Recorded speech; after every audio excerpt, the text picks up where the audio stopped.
Welcome to Running in the 70s, where we interview, meet, and get to know athletes of all kind who were running in the 70s. I'm your host, Matthew Kleinowski.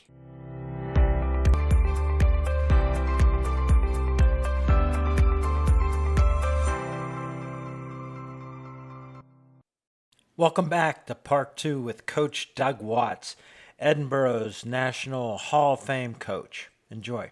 One other thing, we're talking about training. You want to know some things we did different? Yeah. Okay, we did some art practices, okay. One of my favorite practices, and I have so many good feelings about practice, is once a year, no more than once a year, we ran a workout both in track and cross country called the Percy Cerruti workout. Now, you know who Percy Cerruti was. I heard the name. I don't remember. Oh, okay. Oh, hurt, pain, and agony. Yeah. All right, coach. He's my stereotypical idol. All right, he was coach of Herb Elliott back in the '60s.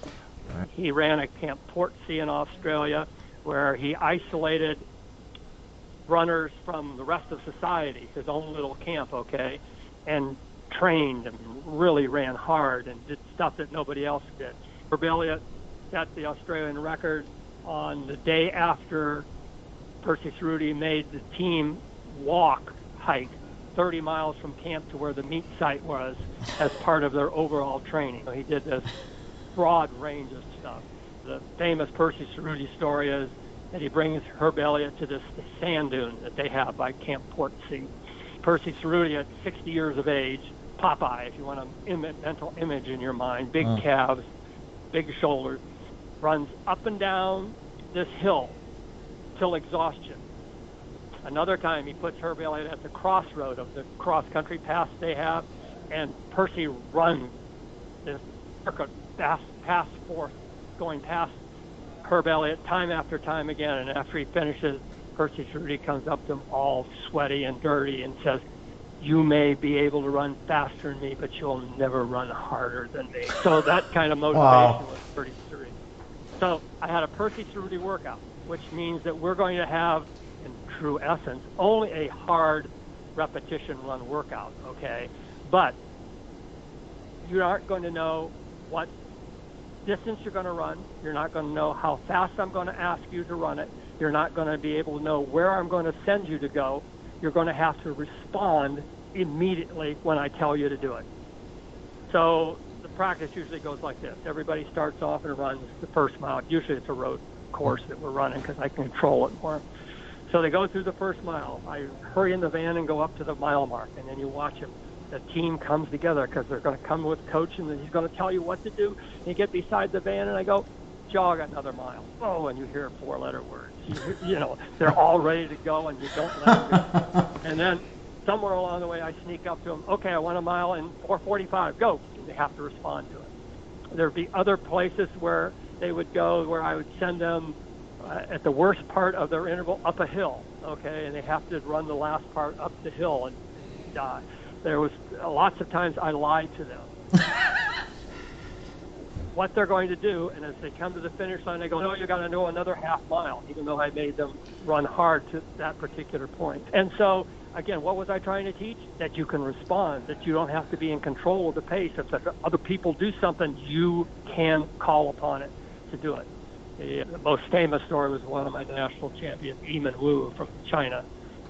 We're running a Percy, and I told him the workout was over with, and then 400 meters, we got to go a mile up Chick Hill. And Eamon froze. He couldn't respond. The rest of the team took away, ran away, okay? Yeah. And he was just so frustrated he couldn't do it. After he won nationals, he said that the big remembers was that day that he would never, ever be caught unawares again from that particular practice. Wow. So, okay, that was a good tactic. So Percy Cerruti was once a year, and our kids worked for it, okay, to do it right. Just talking with you now, just getting to hear your stories most for the first time. This reminds me of your 800 meters, your 880 race. Is there something that was in your mind from that? Absolutely. It is the genesis of Percy Cerruti workout, okay? I failed. I couldn't respond. I had no secondary race plan. I couldn't respond when I needed to respond. So let's practice 5 or 6 times this workout, changing your brain so you adapt and be able to do that without any doubt. Without any thinking, you're just going to respond to it. You're going to be able to do it. Let's talk about the 70s team, the personalities. What else was going on in running and equipment? I know you were the rags, the running in jeans, uniforms were just not like everybody else. But what did you do for equipment? And were the shoes adequate? Were they good? What about the individuals? I want to talk about what they did in the summers. Okay. Poor Antignoli, the shoes he wore. I don't even remember what they were, but they weren't very good. I remember first Tiger Cortez came out. Yep. Had a heel that was, I don't know, like an inch off the ground or whatever. Yeah. Oh my God, we're in heaven.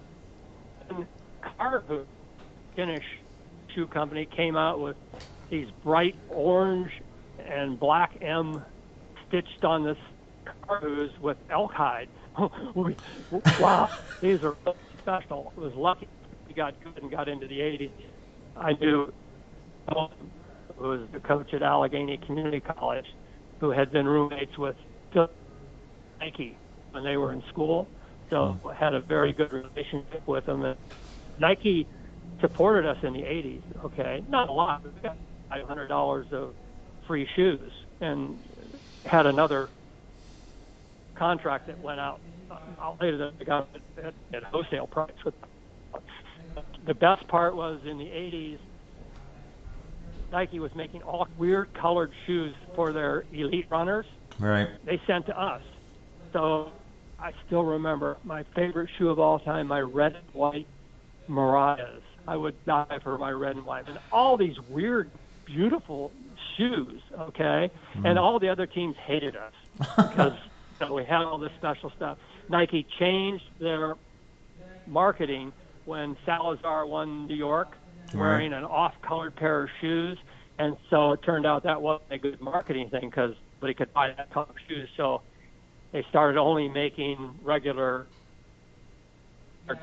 shoes from that point on. But at least that, without Nike in the beginning, the 80s, I don't know how we would have ever come back after we fell apart in the 70s. Yeah. What about the soft sole shoes? Like on the logo of this podcast, I put a picture of Nike waffles, the green and yellows. Were those something you guys used to? We definitely went to Nike waffles when they came out because you ran a lot of courses, as I remember then, that went through gravel, dirt road, cross pavement, okay? And so we had the waffles before any Eastern regional teams had them, I'll tell you that. Another place that I remember everybody hated us is we had all this fashion crooks. I liked the waffles. I really thought they were, I didn't have any problem with them. But you get to today's shoes, every coach tells me today that the new racing spikes are worth 2 to 4% energy reduction. So finally our women's records have been broken, and I figure out what 2% is over this distance, and no, we still ran faster back in the 80s than what they're running now. Yeah. What was the team while it was together, but during the summers? What were those guys up to, and what did you prescribe for them during their summers? Mileage. Cross-country success was predicated on summer mileage. We ran more miles than anybody else. I know when I gave a lecture, or somebody asked me, what's the farthest any one of your women ever ran? Amy Perry ran 110 miles a couple of times. And again, she was a distance type of runner who could handle that, okay? And if you want to speak of somebody who could handle mileage, Jeff Foster, his bigger body, he became a very good ultra runner later on, primarily because his body could withstand all that pounding for sure. You had other kids that couldn't run that much mileage. But again, when we ran our mileage, we ran hard. And I can tell you Olympian, who I won't use his name because I don't want to embarrass him, he's still around. who was good in college, okay, he ended up being a national champion, but stayed overnight with us once after a meet.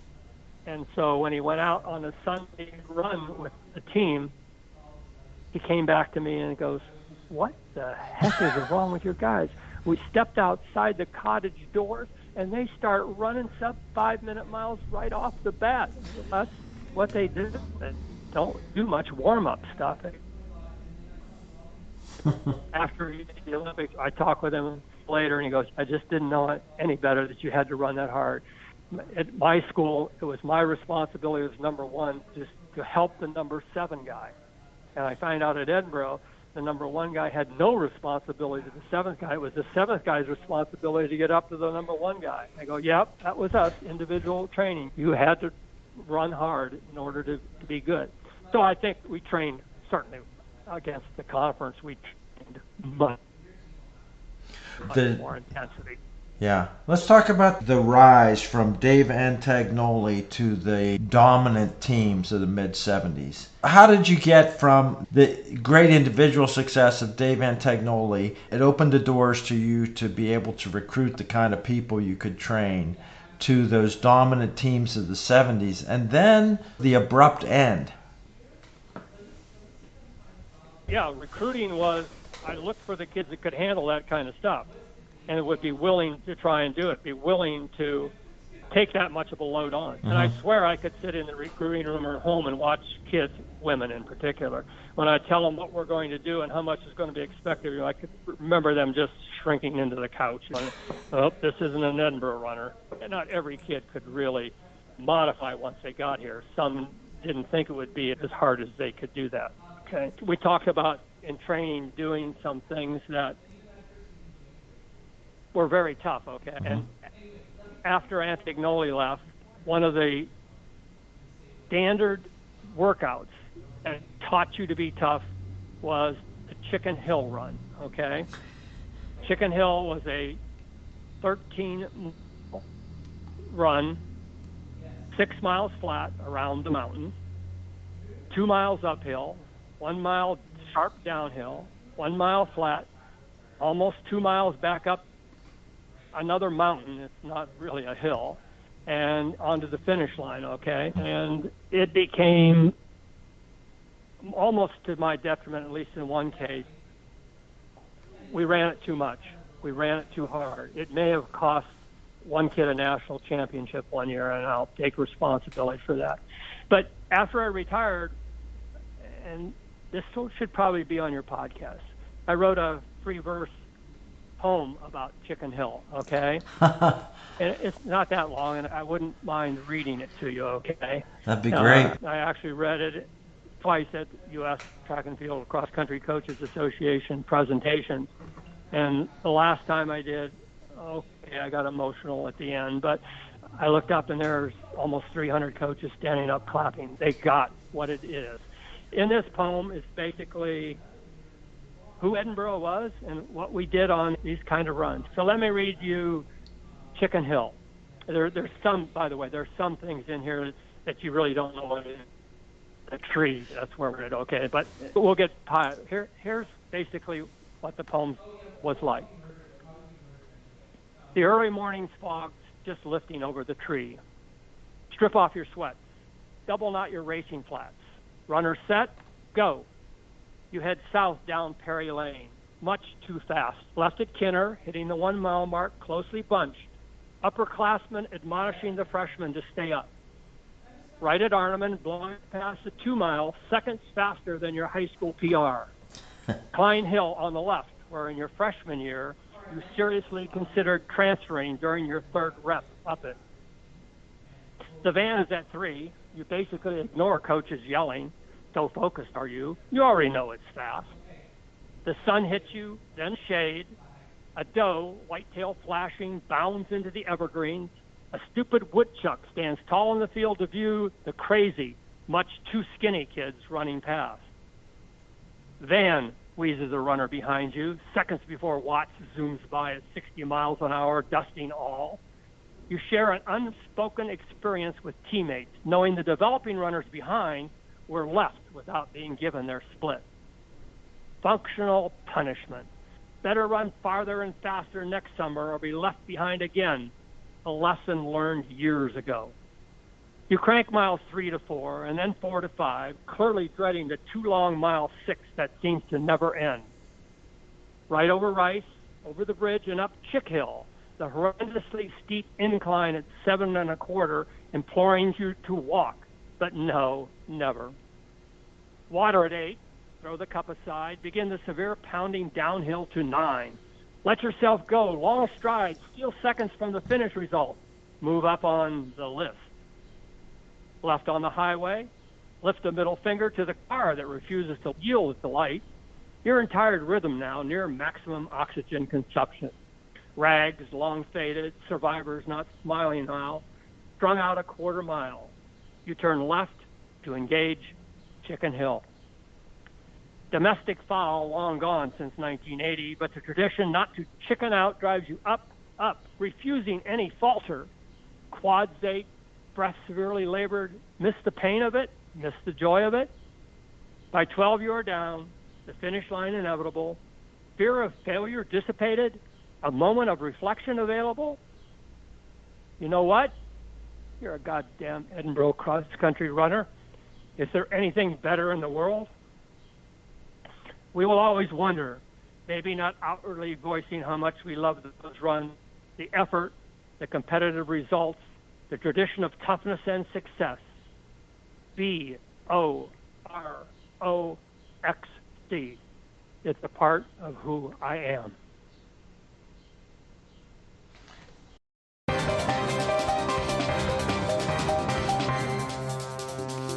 We got that was perfect the whole way through. It was clear. Yeah, brilliant. When did you write that? I wrote that after retirement. Every Edinboro kid can tell you exactly what's going on there. Yeah. Actually, there was a young coach, a young female coach after my presentation who, critique isn't the right word, but wrote her own little paper about what every one of those things meant psychologically or physiologically. It was pretty cool, which I have that one too. What happened to your other sports? That track and running dominated your coaching career. You started out with assistant basketball coaching too, but when did you decide, okay, I'm going to focus on cross country and track?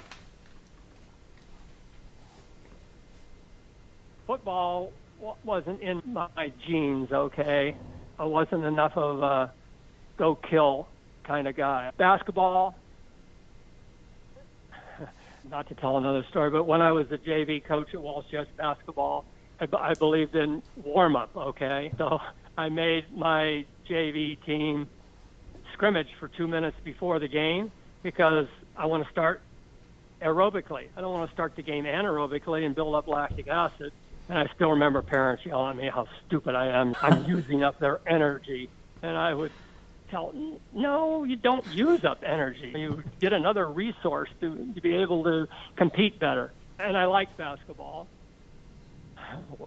Okay, I'm sorry. One more basketball story, okay? Yeah. I'm the JV coach at Akron St. Vincent High School. I have no players that are any good. In our 9th game, we're ahead at halftime. Oh, boy. But in the second half, the other team starts to press. My team can't handle the press. They steal the ball. They make a layup. We go behind. I'm so angry. I jump up off the bench. I have my sport coat in my hand and rip it right up the back seam of my coat. Rip it off, throw it in the stands. I'm that mad. Till it gets down the last second of the my little guard steals the ball. We're 1 point behind. He's driving down. The clock is ticking. 3 seconds, 2 seconds, 1 second. We get the shot off. It's off. He missed it. The referee goes, I don't know if the shot's any good. I have to go to the timekeeper. The timekeeper says, shot no good. You lose the game. The scorer doesn't score. I'm furious. I run over to the scorekeeper and yell, I can't believe this. Homered at home. Go into the locker room. I've got my head in my hand. Head coach, who was a lawyer, on his regular time, comes in and puts his arm around me and says, Doug, I'm going to tell you something that's for your future coaching development. You know that guy you just yelled at, the timekeeper? I go, yes. He's a St. Vincent alumni, and we're very proud to have him. And to know that his regular job, he is the Chief Supreme Justice of the Ohio Supreme Court. Oh, my. And that said, you know what? Basketball isn't as much fun to coach as track and field. I may be a little more better suited, but it changed me altogether. Another one of those emotional development kind of things that I always remembered what a fool I was, and you got to keep things under control, which is easier to do in track, cross country.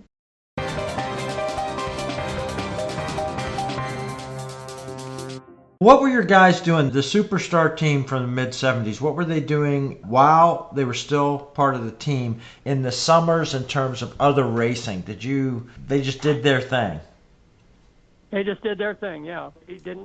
I don't remember them running a whole lot of road races or anything like that. I think we pretty well set to just run our mileage and change our cardiovascular systems as much as we could do. And you guys were basically unbeatable a couple years in the mid-'70s. Yep. And track too.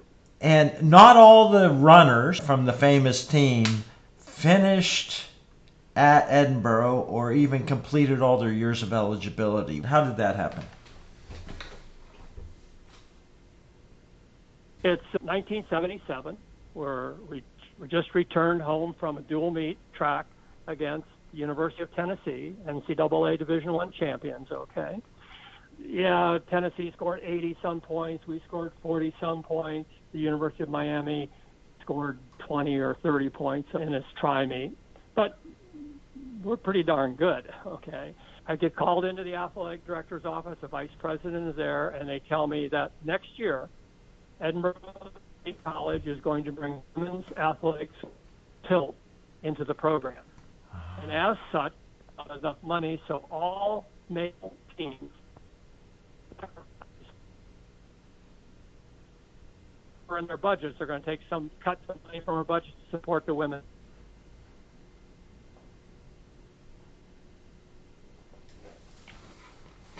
The males are going to cut their budget to support the women's team, and then we lost signal again. I don't know if I should be moving around or what. I'm told that we're going to have to sacrifice part of our budget in order to be able to support the women's new athletic program. What does that mean, I ask? You can't go to any more big meets. You can't go to Notre Dame. You can't go to Penn State. You can't go to the Penn Relays. You can't run Tennessee anymore. And I go, but we're a non-scholarship team. We have little money to start with. The reason these kids are here is because they're running against good people. That's the only thing that we're able to offer them. And the vice president says, I don't see why they can't run just as fast against Westminster as they can against Tennessee. Basically, I'd say with that kind of support, I sold off my team. Muggleton left. Yeah, Muggleton got himself to Arkansas. 3 other kids went on to be Division I All-Americans. Oh. Another Division II All-American. Jeff ran for Nike then for a number of years before at age 36 he came back and finished his degree and ran with us for a year again, eligible college. That's probably a good story to tell at some point too. Yeah, I'm sure. So I went fishing for 3 years. A new president came in. I was called in and says, why aren't you good anymore? And I said, because the school won't support us at this minimal level to run good people. So I went fishing for 3 years. The new president comes in. He asked me, why aren't we good anymore? And I said, because the school doesn't want us to be any good. They can't support us at a level that we can recruit in the kind of kids to be good. Go back to what you were doing before. We'll help you that way. So, 3 years later, we're national champs again. Got to recruiting, got a chance to go out, and brought in some good people. Wow. And how did recruiting change over that into the 80s for you? Had recruiting changed yet? No, recruiting had not changed much. The recruiting changes and the kids change after 1994, 93, 95, somewhere in there, things start to get different. How close were you as a busy coach and a professor? How much were you staying in contact with graduates and people that left the program? I see Facebook, I get their comments. An interesting phenomenon that's happened in the last 8 years or so. I get a phone call, Coach, how are you? I haven't talked with you for a long time. How are you doing? I just want to tell you, I'm really sorry. I could have been better. I could have did more. I could have ran more mileage. I'm sorry I wasn't as good as I could have been. And my answer in every case was, I don't remember you ever not giving me everything that you wanted to. I remember no problem with you training or anything like that. But apparently over the years, you get old and you have regrets. The Antignoli group is a pretty close group because they get together every once in a while. We just had one last October where 8 of us got together and had lunch. Yeah. Beardsley and Dr. Shin, Roy Shin, are pretty close. And a couple other of the 90s guys are pretty personable. We share jokes. Apart from that period where the rumors and the allegations of improper stuff going on, how was your relationship with other coaches who weren't as successful and with other programs? Yeah, very good point. For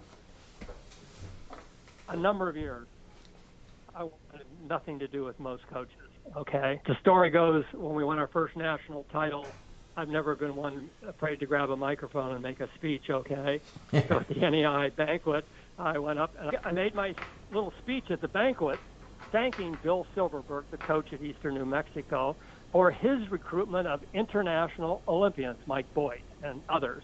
We were so fired up to be able to run against his runners. I thanked him for that opportunity and him doing that. Of course, everybody hated Bill Silverberg because he was bringing the first of the Kenyan and the international people in the early 70s. So after a while, I walked down after the speech, walked to him, went over and shook his hand, and he looked at me very sarcastically and goes, yeah, nice speech. I go, yeah, I know I meant that. And he goes, yeah, they all like you now. Win another time and see what it's going to be like. And he proved absolutely, without a doubt, right on the numbers. It bothered me, okay? It bothered me that people thought my kids were stupid. That's what bothered me the most. The drug stuff and everything else, I have to admit, I played that up, okay? You don't think Kutztown was afraid of us because they thought we took drugs, okay? I know Millersville did, so I have a direct confession from one of their teams how scared they were of us, the way we looked and all the rumors that they heard about us. So I didn't want anything to do with other coaches. They went to the bar. I didn't drink. I didn't ever have a beer. I just went with the kids. And the other good thing about our program is when we traveled, we just didn't go to the meets. We did tourist stuff. When my alumni come back now, we don't talk about the meets very much. We talk about, remember when we went to Tijuana and the Mexican, and all of that stuff. That's what we run. And I really think that travel that we did and the extra stuff that we did really added to what our team was in any way. The coaching association changed different when the coaching association, track and field and cross country coaching association really started. And I decided that I ought to help on the national level. And so I invested myself pretty good there. Surprised a lot of people with my political acuity to being able to get things done. I became the NCAA Division II Track and Cross Country Coaches Association president, and we changed all kinds of things, mostly on the advice of my lawyer vice president, who said, Watts, you can't do things like that. They're going to kill you. We changed the Constitution. We made money. We brought in 3 times as many members as we ever had before. And actually, the big-time association, when it became one, Division I, II, III, NEI, everything else, took our format. I became on the board of directors for 8 or 9 years, and I invested quite a bit in that association. I'm as proud of anything that I've done as what I've done in the association to help make what it is today. and I enjoyed my time doing that too. That was fun. A lot of work, but I enjoyed that part. Yeah, it seems like you're not shied away from doing the work.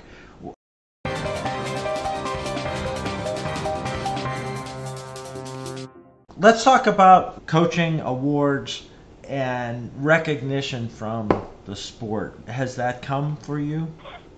Oh, yeah, I'm a legend. Come on. I know you're a legend, written down on paper. What official awards and recognition did you get? I'm probably, how many Hall of Fames? High School Hall of Fame, Ohio Hall of Fame, Edinboro Hall of Fame, Erie Hall of Fame, not the Pennsylvania Hall of Fame. I'm not in that. And the most coveted one is the U.S. Track and Field Cross Country Coaches Association Hall of Fame. There was a couple of awards they passed out to for the work I've done in that kind of environment with the Coaches Association.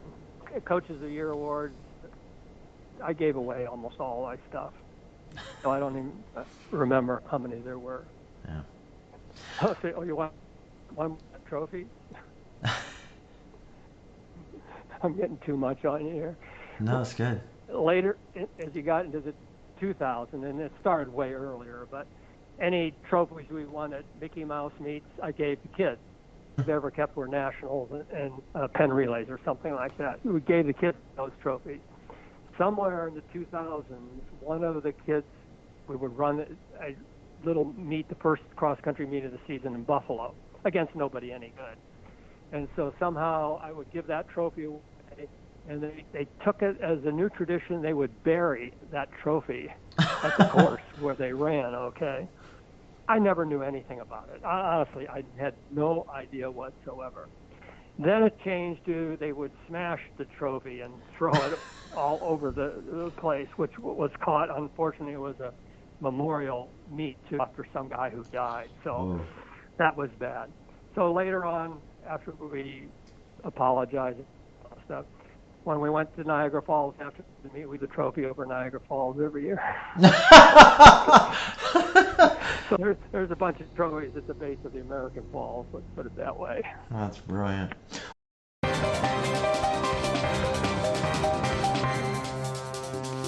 What about the sunset of your career of coaching and getting out of the National Coaches Association? How was that transition away from it, the sport, for you? Without getting into the details of how disappointed I was in the appointment of who would be the coach after me, that's too negative a story to really talk about. That still You still feel irritates me. Yeah. Oh, absolutely. I won't get into it. The coach that's there now I like pretty much. Okay, he's trying to do the right thing. The cross-country coach, forget the track coach. The first 2 years, I had planned to volunteer for the teams. I had a team coming back that I knew was top 10 women, top 5 guys. We had 10 all-regional runners returning, and I had a commitment. And it was only because they offered me a ton of money. I'd be silly not to retire after 44 years. And the disloyalty shown by the woman hired as track coach, I took the high road and exited myself away from those kids, which really bothered me for 2 years. Did a lot of fishing, though. I'll have to say that. My wife took me to all the rock and roll concerts that I missed while I was coaching, okay? I have quite a resume of, I loved AC/DC. That was great in Canada. That was still my favorite one. So I remember, so this is what marijuana smells like? Okay, this is cool. And now this will be the last year that Edinboro will have any athlete, one girl, who has any association with me before they came to, it was the last who came to one of my last high school camps and said she became a good runner because she came to high school camp, and I told her she could be good someday. Wow. And after this, it'll be all brand new, all new. So I'm pretty well disassociated with the program with some bitterness. Not the alumni, just things have changed. And that's the way it is. You go away, and it's just the way it is. So let's go fishing tomorrow. That's okay. Yeah, I was warned if I started talking fishing with you, we might need another 30 hours. One fishing thing. It's probably an NCAA rules violation, but I took a lot of kids fishing while they're on my team, okay? Yeah. It became, as some other people will tell you, one of the best bonding things. These kids are trapped in the boat with me for 6 or 8 hours, hearing all kind of stories. And then, of course, I have things to hold over them about how they threw up in the boat and things like that. Let me tell you a fishing story that resonates pretty much with how I could be sarcastic funny, okay? I have Eamon Wu, Chinese freshman, okay? We finished camp. We got 5 days between college preseason camp and school start. Eamon, you want to go fishing? Yes, coach. Have you been fishing before? Yes. Do you know how to fish? Yes. He's just saying yes to anything. He doesn't even half know what I'm saying. So I take him fishing. We're catching a number of smallmouths. Pretty good day. It's pretty wavy, though. And I'm looking at Eamon, and he's not yellow anymore. He's more green than he is Chinese yellow, okay? So I go, Eamon, you hungry? No, coach, no hungry. Look, I spent all morning making you an American sandwich, and you're going to turn this down? Okay, so I hand him the sandwich. I have photos. He's got the sandwich in his hand. He opened his mouth. He's about to put the sandwich in his mouth. And I go, Eamon, look inside what kind of sandwich it is. He opened up the bread, and I'd caught a mouse that morning, and there was a mouse in between the two pieces of bread. Eamon barfs all over Lake Erie. Okay. Go 10 years down the road. He's inducted in the NCAA Division II Hall of Fame. Eamon gets up and makes this great presentation. Team, individual runners, Edinboro, coach, school. The Chinese were so team-orientated. It was great. After he makes this wonderful speech, he turns to the audience and goes, other coaches, no Coach Watts? No many jokes. Coach Watts, mouse, still not funny. Breaks everybody out. Oh, that's fantastic. How did you recruit him? How did he get to Edinboro? I had a phone call from a Division I program in the East. I really can't remember what it was. And the coach said that they had a Chinese professor there that had 3 recruits. So, yeah, we were interested in them. I really wanted the girl that had run 32:15 10K. And that was in 2000, so she's going to come in and be one of the best runners in the country. I go to admissions. We go through all of the, and I have a very good relationship with the international office. We did have foreign tuition waivers, okay? And I had proved over the years to those people that we took care of our international kids, and they were all successful, okay? They were all successful. They all had done very well. And the admissions go, we have no other Chinese at Edinboro, so you don't have a community or anything to support. So we'll take the one with the best TOEFL scores or whatever they called them then. And then if that works out, you can have the other 2. The one with the best scores was Eamon. So we got Eamon the first year, and of course he was national champ. And as we went to get the second year, the girl got married and didn't run again. And the other guy ran 2:08 marathon and stayed home in China. So that was 3 pretty good recruits. We all love Eamon. We all love Eamon.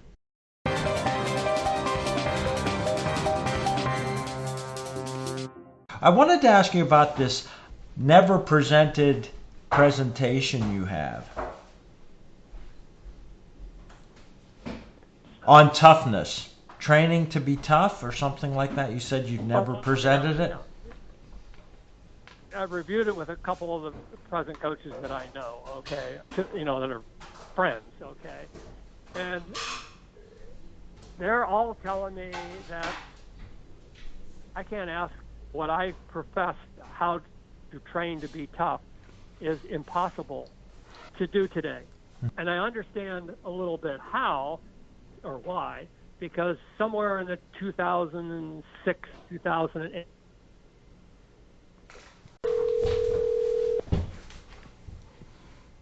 we just had a power outage here. Oh, wow. Disappeared. Is this a landline or a cell phone? Okay, I'm going to walk outside. I'm walking outside. This is a little better. Do you have a telephone line that's a wired line?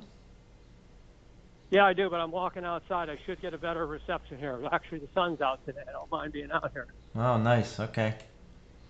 All right, is it okay now? It is. And what the last thing I got recorded was when you said you couldn't do it anymore because around 2006, 2008, something happened. It changed there because that was the first year that I've had somebody who didn't buy into the Edinboro program and wasn't willing to invest in total self. He was the first social media guy that I ever contacted with, and he was friends with people all over the country. And he went summer to train with the University of Colorado. And so came back and had his own ideas, okay, and started to cause difficulties within the team, which had never happened to me before. Then later on, another kid, God told him not to run the conference. What? God came down and told me that I shouldn't run the conference with the team. So that was a different one for sure. Later on, yet another kid who said, I'm Division I material now, and I want this, I want that, I want this. So I said, fine, go Division I. And I still remember my athletic director, why are you getting rid of this kid? He's your best kid. He wants to be Division I, and we're not Division I. He went Division I and failed miserably. So I have to do that came around from him. Things are different today. Kids are too involved. We run chicken hell, and I'm sure there's going to be two of the kids today that would say, well, that's no good. I'm transferring. There's a portal. I can get out of here in a second.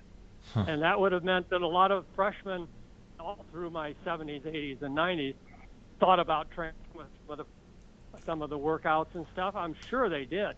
But they didn't have that year to change or stuck or whatever you want to call it to work their way through that.